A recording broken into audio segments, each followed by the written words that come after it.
Hi, my name is Aayush Pandit. I am a doctoral student in University of Kansas under advisor Dr. Edmund Usage. My research is in forecasting tipping points of hypereutrophic lake conditions under changing land use and climate scenario. With this research, we want to find out when the Hillsdale Lake will probably transition into a hypereutrophic lake and what are the potential drivers for this transition. Hillsdale Lake is the youngest federal reservoir located 30 miles south of Kansas City. It was originally built in 1982 as a part of flood control plan in Missouri River Basin and source of water supply system for the larger Kansas metro area. Since its construction, rising concerns about lake water quality were reported. One of the prominent is the study done by Kearney and Kansas Department of Health and Environment on 1994, which suggested that lake might become eutrophic sometime in early 2000s. Now that the lake is already eutrophic, it is moving to a new stable stage of hypereutrophication.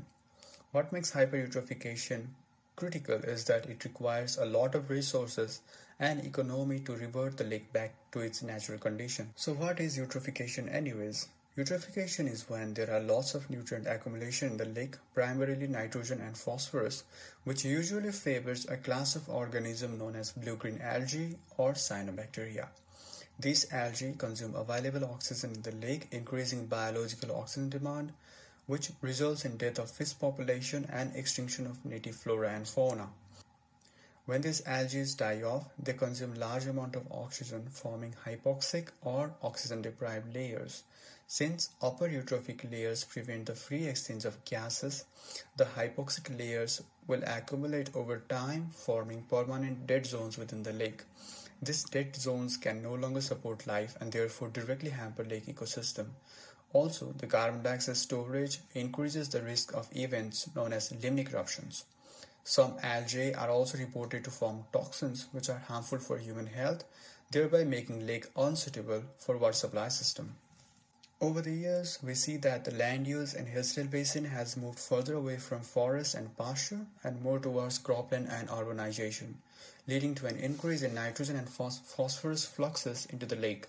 In this research, we are planning to perform historical baseline assessment from available literature to identify water quality standards for natural lake conditions.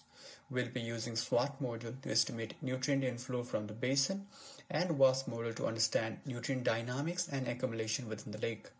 We will perform scenario assessment for future conditions from GCM CMIP models for climate and EROS USGS land use projections.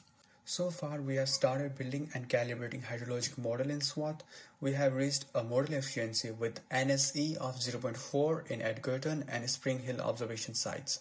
The simulations are run on daily time step for the time period of 1980 to 2020.